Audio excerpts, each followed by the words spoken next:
Hiya, welcome to Owl About Yarn episode 10. It's the 25th of August. Already another week and a half has flown by without even really blinking. And I am Jenny. I am known as Jenster79 on Ravelry and Owl About Yarn pretty much everywhere else, including Instagram, Facebook and my Etsy shop, where you can find my hand-dyed yarns and fibre and stitch markers. And already I'm just going to have to take a sip of tea. I should have had a really good cough, shouldn't I, before I started recording? But I didn't. Anyway, it's a miserable rainy grey day outside. Oh, hang on. I was going to switch the light on. That's better. It's a miserable rainy grey day outside. I can hear cars splashing past through the rain, and amazingly enough, the council are trying to mow what must be soaking wet grass in the field across the road, and that must be really hard going. But then they haven't had a lot of choice. It's been raining a lot recently. Was it Saturday we had a good day? But then I wasn't actually in Cardiff on Saturday. I'll get to that later on. But yeah, it's just been miserable. The kids go back to school next week, so probably the week after it'll start being beautiful weather, and we'll just curse because the summer holidays has been an almost complete washout, which is so disappointing. But we do usually get a really good and warm and dry spell of weather in September if we've had a rotten August, so keep my fingers crossed for that. Anyway, I haven't got that much to say today, just looking at my notes, but I made notes this week, yay! I just wanted to record a quick podcast today, just to sort of touch base and say hello and not let it get too long, because that seems to be what's been happening. So I thought I'll aim to record every week or so, and 2 weeks at the absolute outside. Well, in 2 weeks' time, all three will be in school at least part of the day, so I should be able to record a little bit more regularly then. I think I said last time I was going to try and set a regular day each week that I do my podcasting, so we'll see how that goes. Anyway, this week I have one whole finished object, which I can't even show you, but I can show you pictures. I have 1.5 works in progress because one's spinning, so it's a work in progress. It's just not a traditional knitting work in progress, isn't it? I've got a little bit of shop-ish news. There haven't been any updates in the shop, but it's shop-ish news, and a whole bunch of loose ends, and that's more or less it. So that, with the normal waffling in between, even with that, shouldn't be as long as it usually is. Do you like my mug? I think my husband bought me that. I'm not entirely certain. I think he did.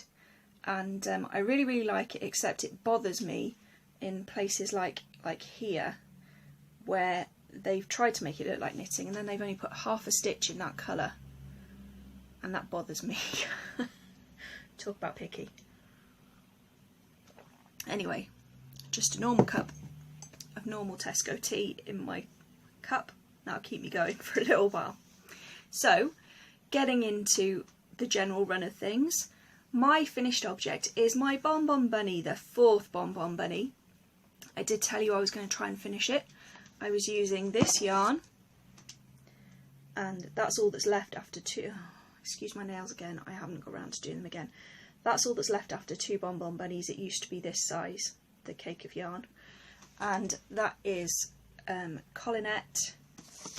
It's a DK weight, and the colourway was fuchsia, and I got it in a D-stash. It's 100% wool and recommends 4mm needles, but I think for the Bonbon Bunny, because I wanted to get a good tight gauge, and because I'm a loose knitter, I think I used 3mm. It might have been 3¼ but I don't think it was. I think it was 3mm needles. And as I say, I've got that left after 2 Bonbon Bunnies, so they can only really have taken about 30 or 35 grams of yarn each one. I haven't weighed it yet to work out exactly, because I did 2 exactly the same, so I can tell almost exactly how much yarn I got. But I'll be updating my Ravelry page with all those details once I've worked it out. And the photos will be up there as well. But I have got a couple of photos. I brought my phone with me so that I could show you. So that's the latest finished Bonbon Bunny. And he's got eyes from amieyes.etsy.com. And that was the eye club that I took part in. When was it? I think I bought it in April and I got packages in May and in June. And if I'd had the forethought, I would have written down which eyes they were, but I think they were one-offs anyway, so you wouldn't be able to get them. But they were lovely, sort of purple with gold, and they really worked well in the end with the bunnies. But I made identical bunnies for my nieces, the only difference being the eyes, and I used buttons, I think I told you last week, for my smaller niece, Charlotte. She's not quite 2, so I really firmly sewed these 2 buttons on. And then I used these safety eyes for Megan, who's just turned 4. And that's all 3 bunnies together, because we went down to visit this weekend and I was able to get pictures of all 3 bunnies together. And I've also got a picture of all 3 bunnies. Well, I've got 2 pictures. Let's turn this around. All 3 bunnies with their new owners. And they all love them. It was really cute. They were all trailing these bunnies around with them and beaming. I mean, just look at Charlotte's smile in the middle. They're so cute. But they used to live in Cardiff. Did I tell you this last time? They used to live in Cardiff, and a couple of weeks ago they moved because my brother-in-law's work has taken him back over the border into England. So they live about an hour and a half away now. It's a really easy journey, it's just straight down the motorway and then off a bit, but it's still an hour and a half away where they were only 20 minutes away before. So that's quite sad. And I made them these Bonbon Bunnies. Just to sort of mark them moving away. And yeah, so I think I'm going to try and keep on making them toys and that while they're little enough to appreciate them. And I've seen some Anna and Elsa dolls from Frozen. Somebody's done some knitted Anna and Elsa dolls, and they are very firmly on my Christmas knitting list. I think they've got to be quite up near the top in terms of priority, because I think I'm going to need to do 2 of each. So that'll be interesting. Wouldn't that be great, having to do 4 essentially the same dolls? Never mind. Anyway, so that's the only finished object I've got this week. But I have got quite a long way through the first work in progress of the 2 that I'm going to talk to you about. I mentioned I was planning on making school cardigans for Erin. I think I showed you a ball of wool last week and a pair of needles, which was as far as I'd got. Well, this week, thanks to the knitting time in the journeys back and forward to my sister-in-law's new house, and time there where I didn't really have to do very much except sit and knit, I've managed to do the whole of the one sleeve and the whole of the body, and I'm part way down the other sleeve as well. So I'm really pleased with that progress. So as you can see, I haven't got much sleeve left to do. I'm about halfway through it, I think. And then I'll be able to knit on the button band, which shouldn't take me too long, and weave in the ends, and all I've got to do then is find some buttons, and I'm going to leave that to Erin to choose. I've got my big button jar up on my shelf up there, but I don't think I've got the right buttons, so that might mean a little trip to town. But we do have to go to town next week and buy school shoes again, so that'll, once I've been bankrupted, maybe I'll manage to save £1 or so to go and buy some buttons from the market with her, and she can choose which ones she wants. I'll give her a selection that she can pick from, and then but hopefully by next week I'll be most of the way through the next cardigan as well, because she starts school a week on Friday. So ideally, well, she has got a school cardigan, the official school cardigan with the badge on it and everything for school photo days. But I wanted to knit her 2 to wear in between times. So she can wear a proper school cardigan on the first day, but I really do need the next 2 finished by the following week so that she's got changes to wear when she spills her milk down them at playtime or whatever she's going to do, you know. So yeah, so I'm going to crack on with that and hopefully finish that in the next couple of days and get the next one cast on. But it's been a really lovely pattern. It's called Tallulah by Sarah Ronchetti, and it's a paid for pattern on Ravelry. Very simple, top down. You knit, you cast on all the stitches from sort of here to here and put stitch markers in, and then increase so that it expands and gives you the shoulder shaping, and you expand it until you get level with the armpits, and then you divide for the sleeves and carry on knitting the body, and then you knit the sleeves. And then there's a simple, so it's all stocking stitch apart from a very simple and easy to remember lace pattern that runs down each sleeve, and it runs all the way down from almost the neckline. Was it the neckline? No, it was where I increased enough to start the sleeve, and that's where that starts, and it goes all the way down then to the cuff, and then it's just a simple rib at the bottom. And that colour is so bright it's being blown out by the camera, I know, but you can see the lace at least.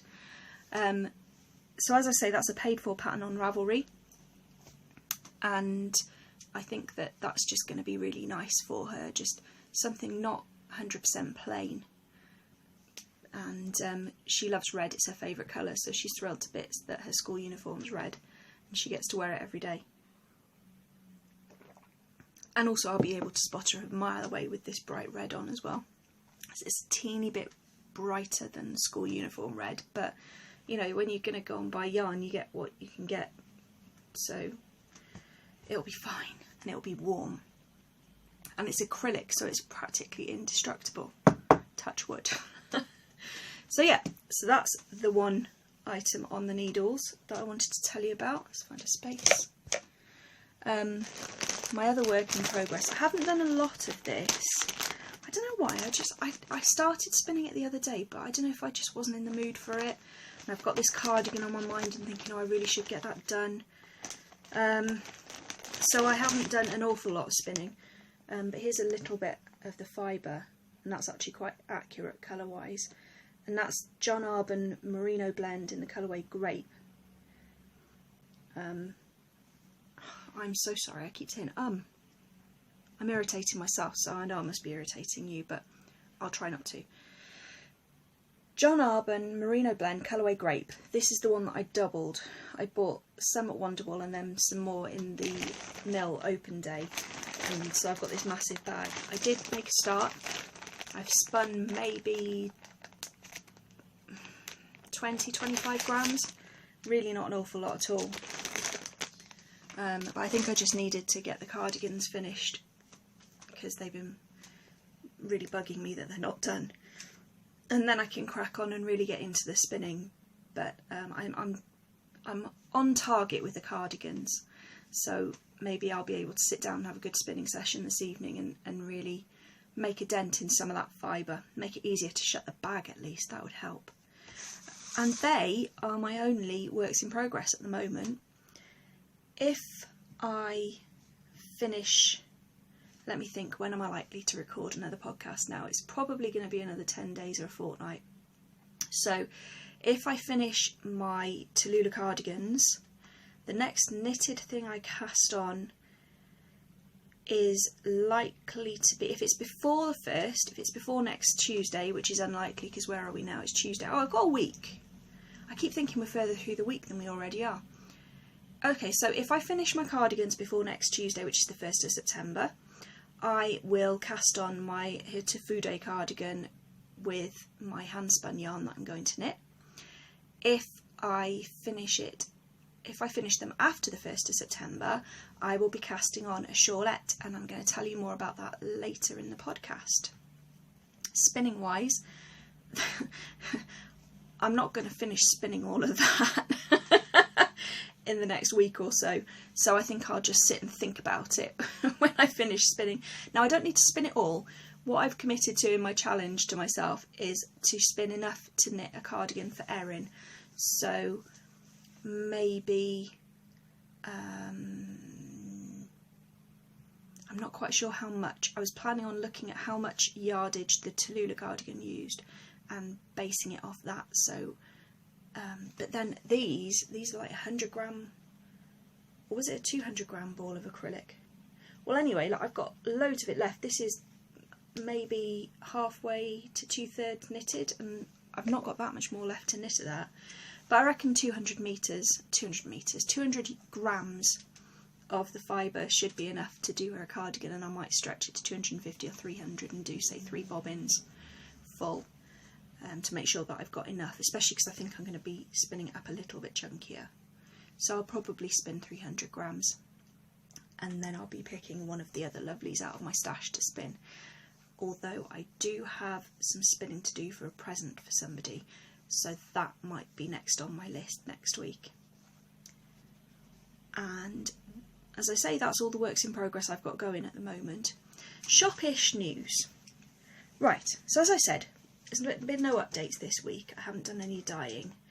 I've got ideas for dyeing, and I still have to wind all those mini skeins. I was going to show you the skeins of yarn I was going to wind into mini skeins. And they're in the cupboard over there. Hang on a minute, I'll go and get them.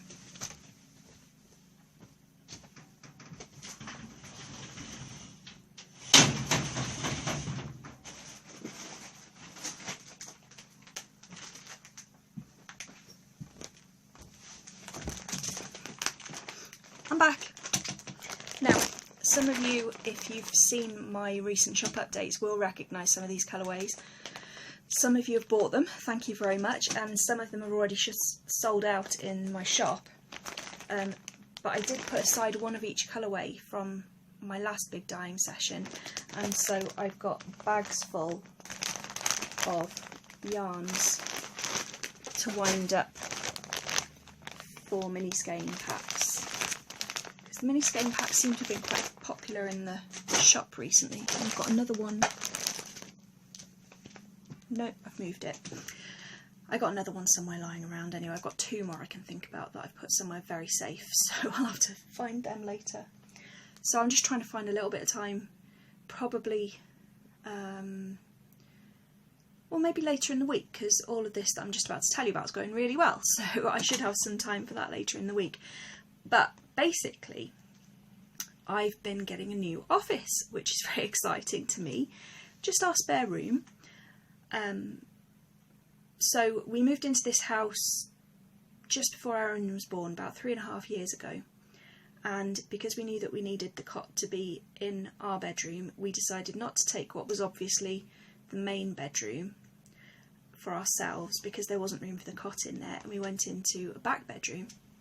And we've decided that we like it in there more than in the front bedroom for sleeping, because the front bedroom faces out onto the road, and there's a street light outside, and it would be quite bright at night unless you got really good curtains.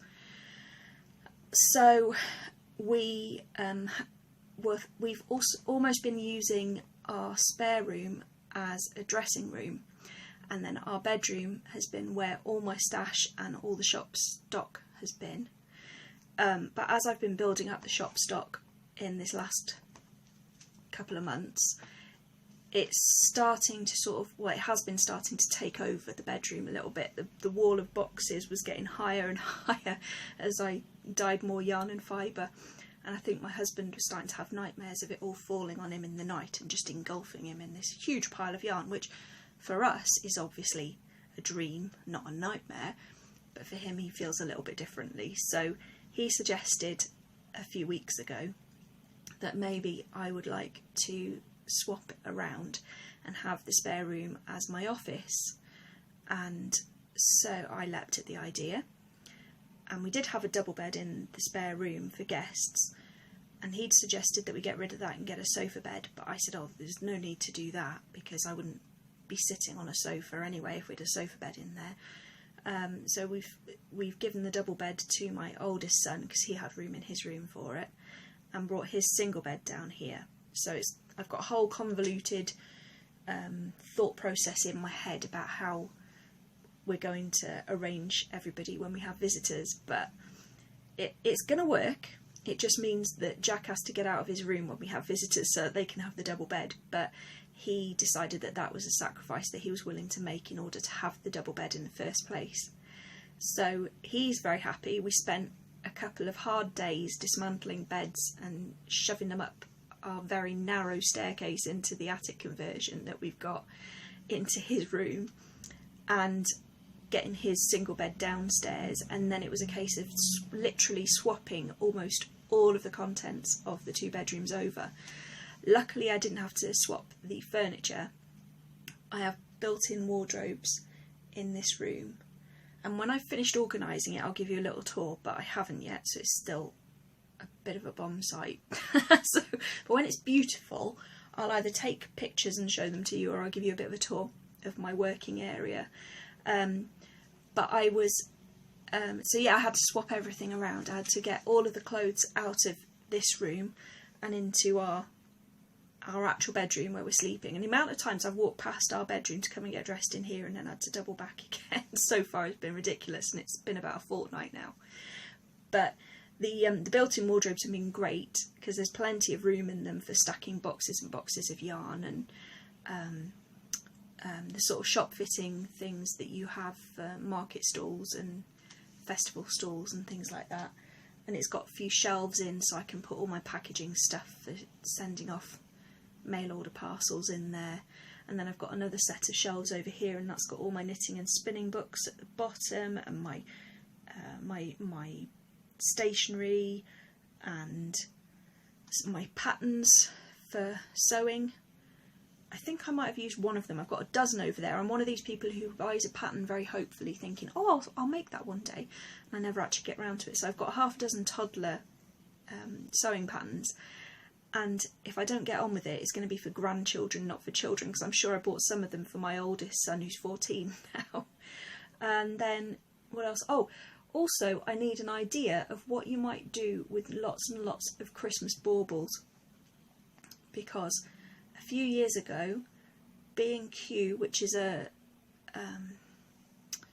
garden and DIY shop for those of you who don't live in Britain, they were having a clearance sale after Christmas, and they had boxes of about 12 baubles, like Christmas tree baubles, for 10p a box. And I said to Dad, I'd gone up there with Dad for something else, and I said to Dad, oh, I'm going to have some of them.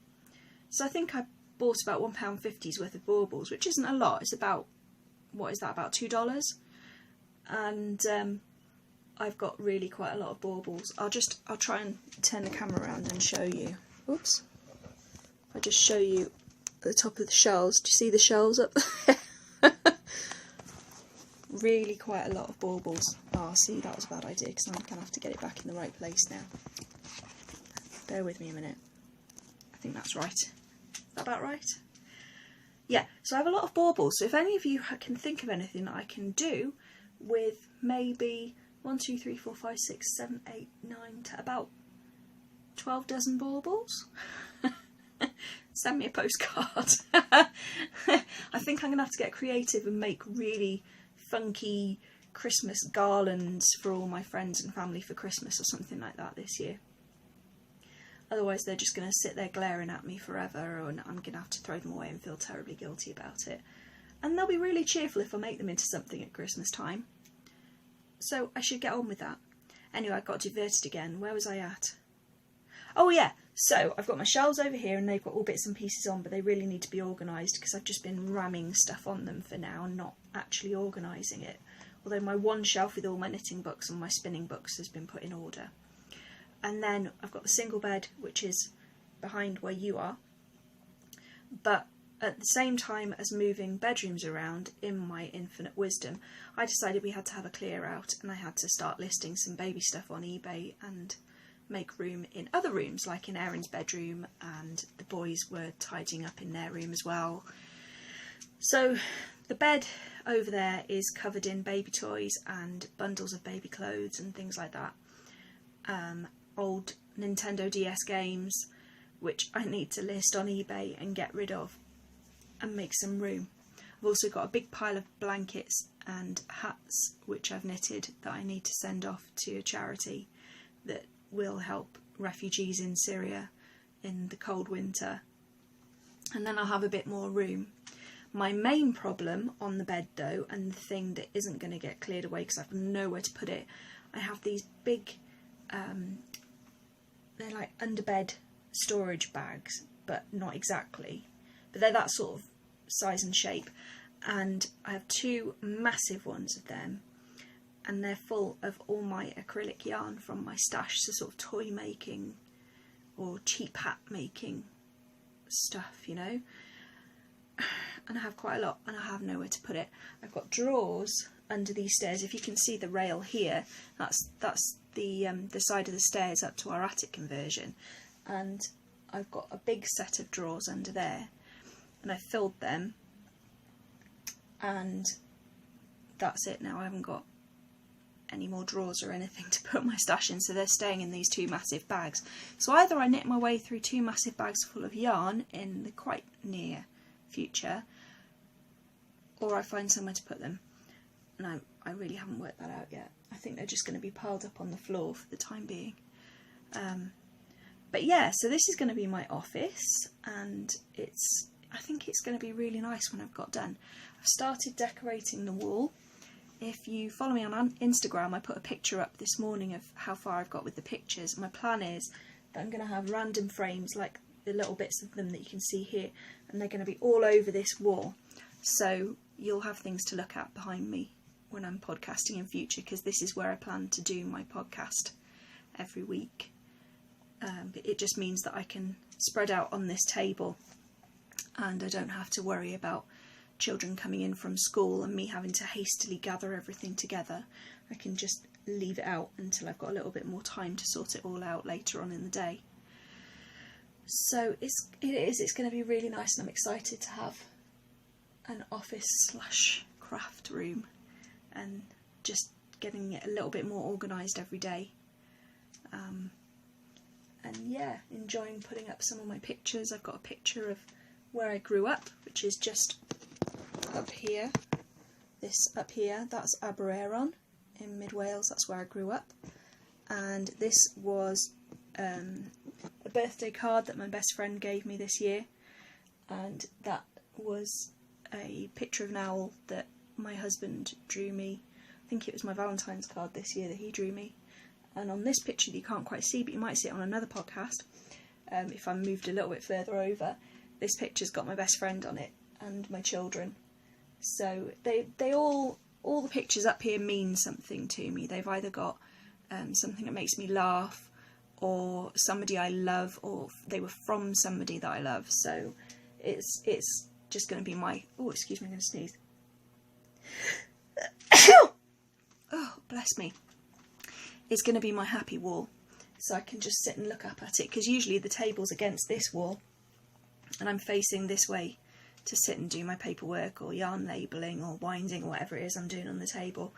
But because the window's over there, I've pushed it away from the wall to sit here to podcast, so that we get the benefit of the light shining the right way. Otherwise I think probably all you'd see would be this shadowed face silhouetted against the window. And if you've been watching the podcast all the way through, you might recognise this little fella, because this is one of the two hanging ornaments I bought at Wonderwall from, were they called Tile Impressions or something like that. It'd be on the show notes back in the day anyway, because I think I linked to them back in April.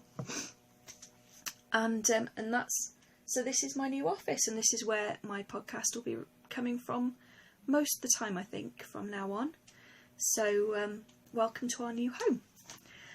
Now, finally, and I can't believe at 29 minutes and 14 seconds I'm already saying finally.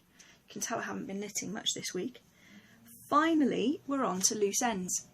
And the reason, really, that I've podcasted this week, because Sarah Millis from Sarah's Texture Crafts got in touch with me a couple of weeks ago and asked if I would be interested in running a knit along of her pattern, the Key Shawlette. And I said, well, yeah, I mean, my Ravelry group's quite small, but I'd love to, because I've been really wanting to knit this pattern for a long time. Well, not a long time.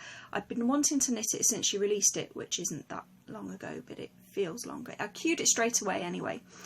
And she suggested that we did a knit along focusing on her pattern and my yarn, which will benefit us both because it gives us both a little bit of exposure, which is great.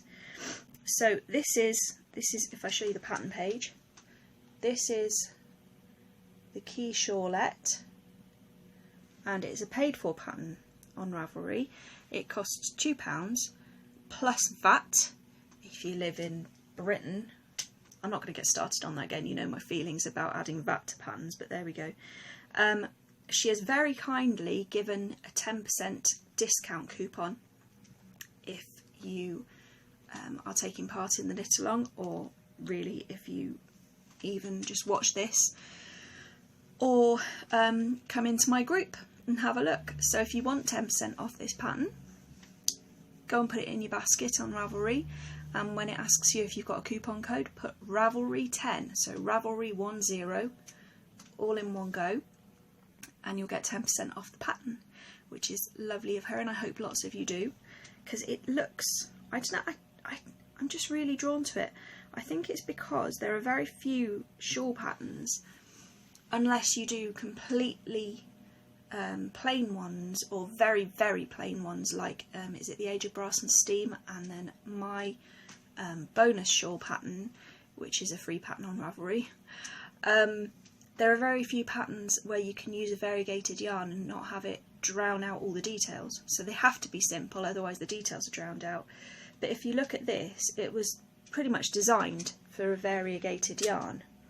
So it's got this big mesh section, it's got a garter section, a stockinette section or stocking stitch section, and it is a sail shape, so it's very slightly asymmetrical triangle shaped shawl, and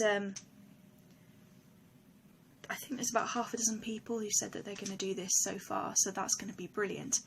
So the knit along starts next Tuesday on the 1st of September, and that's what I was talking about when I said if I finish the cardigans after next Tuesday I'd be casting on a shawlette. I'll be casting on this one. I can't show you the yarn that I'm going to be casting on with yet.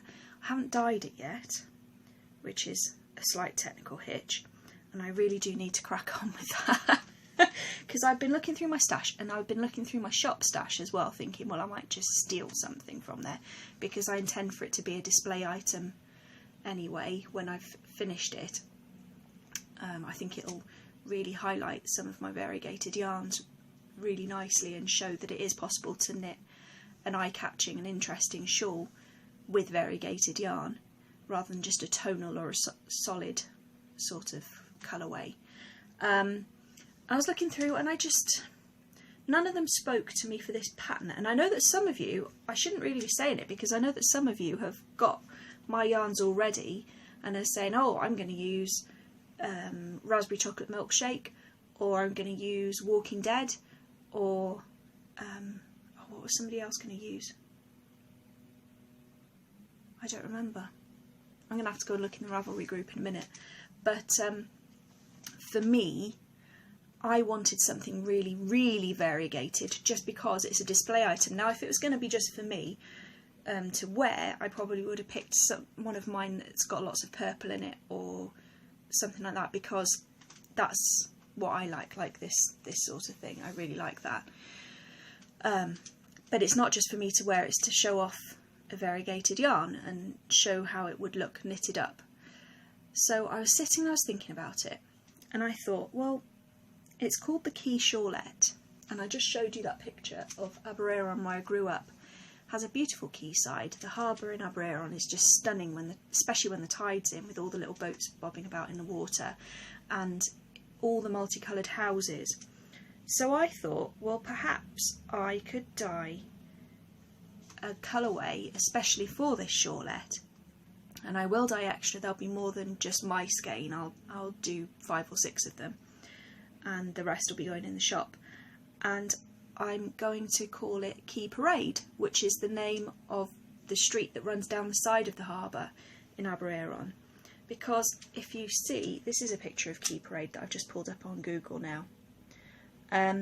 You've got all the multicoloured houses, and then you've got the beautiful blue sky, and when the tide's in, if you can imagine, the gorgeous, gorgeous harbour.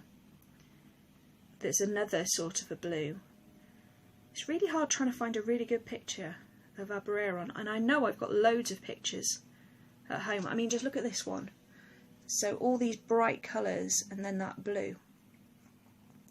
So what I'm planning in terms of the colourway is a sort of a deep blue for the water, almost a TARDIS blue maybe, and then a lighter sort of aqua blue, and then dashes of really bright colour in between.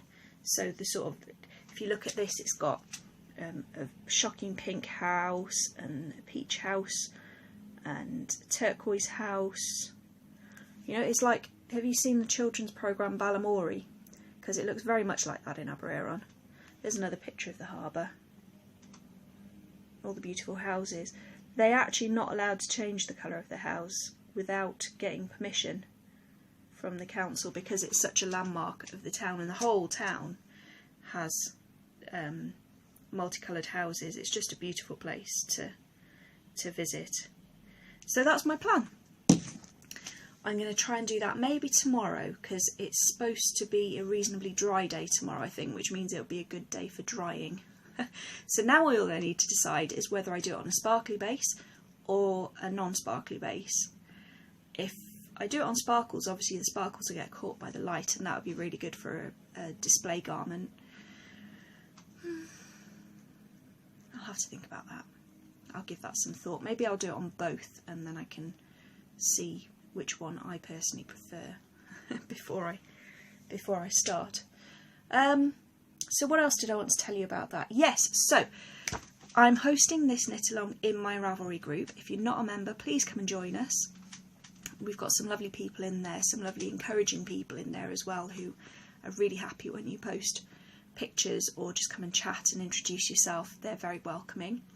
There will be prizes for people who take part, which is lovely. So Sarah has very kindly offered a £10 gift voucher to her shop, sarahstexturecrafts.com, which will be open as it will be a prize draw, and that will be your name. Oh, I'll get my words out. Your name will be entered into that prize draw, regardless of what you knit with, so long as you knit her pattern, the Key Shawlette. That's the only requirement for that. If, however, you knit with a skein of my yarn, you will also be entered into a giveaway for a skein of yarn, which I will dye after the end of the giveaway in colours that I think that you'll enjoy. There might be a little bit of gentle Ravelry stalking or Instagram stalking to find out what sort of colours you like, and I'll do that for you. And I can't imagine that I'd just send the yarn. I think it'd probably be a nice little goodie bag full of other things as well, especially as by mid-November, you know, it's not too far from Christmas, so I'll be in a festive sort of present giving mood by then, I expect. So the knit along runs from the 1st of September until the 31st of October. Gives you 2 whole months to knit this shawl, and I don't think it'll take that long, so it gives you a good wide window. I'm also offering a 10% discount in my shop for yarn. So if you wanted to take part with my yarn but you didn't have or you had plans for all the yarns you've already got, or you just wanted to use a different yarn, or you haven't got any of my yarn at all and would like to try, if you enter that same code as Sarah's using for her pattern, if you enter Ravelry 10, which is Ravelry, all one word, and then 10, so all in one word, I'll put it up at the bottom of the screen. If you enter that, you'll get 10% off in my shop from now. It's already valid until the 31st of October. And that, I think, is everything that I wanted to tell you about that. I've told you about the prizes. I've told you that we cast on Tuesday. If you are a member of the Harry Potter Knitting and Crochet House Cup, you could use it as a September class. You could use it as an October class. You could use it as, I don't know what the Quidditch prompts are going to be, but maybe you could use it as one of those. Or even as part of an order mission or advanced studies. If you're not a member of the Harry Potter Knitting and Crochet House Cup on Ravelry, you won't have any idea what I've just said. Just ignore me. We're a big group of completely mad but utterly lovable people on Ravelry who geek out over Harry Potter quite a lot of the time. And I'm Gryffindor head girl, so I'm one of the biggest geeks of all. But there we go. I think that's everything. So, on a record 40 minutes, I'm going to say happy knitting. Have a lovely week and a half. If your kids are back at school, enjoy the peace and quiet. If they're going back soon, are you counting the days? I don't know whether to count the days and be happy or sad that they're going back at the moment, because they're starting to calm down and actually be quite nice again. They were a bit troublesome at the beginning of the holidays, but now they're settling into it all and they're being lovely to me, so I think I'll be quite sorry to see them go back next week. But anyway, happy crafting, look after yourselves, and I'll talk to you soon. Bye!